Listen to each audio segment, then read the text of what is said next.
has that relationship with Pirate Press been like for you guys?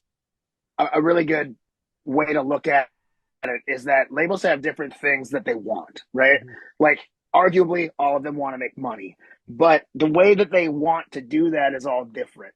And Pirates Press, I think what's taken them so long to really catch on, and now they have, and they're like on the forefront, is that since day one, they've been doing it because they love the music, Right. and that's it. They haven't been doing it for, clout. They haven't been doing it to strictly just make money. It's literally just because they got other ways that they make money. The label is just a passion for them. And everybody that works there, all of the pirates are like the nicest people in the world. And any of them, I could call them in the middle of the night and be like, I need help with something. And they would all jump to the chance. And I think there's something to be said about that because I have worked with a lot of other labels over the years. All of us in the Drowns have. And they have different things that they focus on. Right. Whereas Skip and Pirates are absolutely only focused on putting out good records by artists they truly love and supporting us. So that's another thing that makes them different is that I have complete creative control. Like, I can bring anything to the table. I have ideas in the middle of the fucking night and I'll email Skip and I'll wake up to an answer and he'll be like, that's great, let's do it. Or like, we'll talk about whatever the idea is. And I've never had that with other labels. It's been Right. like, this is what we're doing. This is what the contract says. And then we'll talk about the next album later. When we joined the label, Skip was like, I love your band so much that I'll always just put out your albums if you want.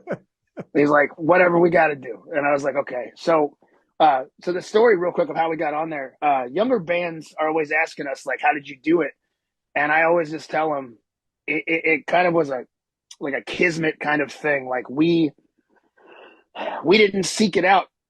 We're just really nice guys. We're nice to fucking everyone. Right. And that's helped us more than anything. We're nice to everyone. And with that said, we're also like, we're workaholics. So we go on tour constantly. And so we were on the road. We were playing at a brewery in Oakland to no one, like to literally no one. When we showed up at the brewery, it was like our first, I think it was our first tour ever. And we just booked it with some friends of ours. And we showed up at the brewery and the brewery was like, there's a show tonight. And we're like, fuck, yeah, there's a show tonight. So we were like, can we play? And they let us play. And it was like the day before Valentine's Day. And some guy I didn't know with glasses, like some tall, gangly, goofy looking guy, shows up and he has a bunch of 7-inch flexies that are in the shape of a heart that they did special for Valentine's Day from the band D Cracks. Okay. Yeah. And so that was Gowdy from Pirates Press. And so he watched our set and was like, holy shit, I love your band. Like, I have to start talking to my boss about that. And I was like, yeah, of course, whatever. And at that point, we didn't even have anything recorded. We were on that tour headed to the studio. So we hadn't recorded shit.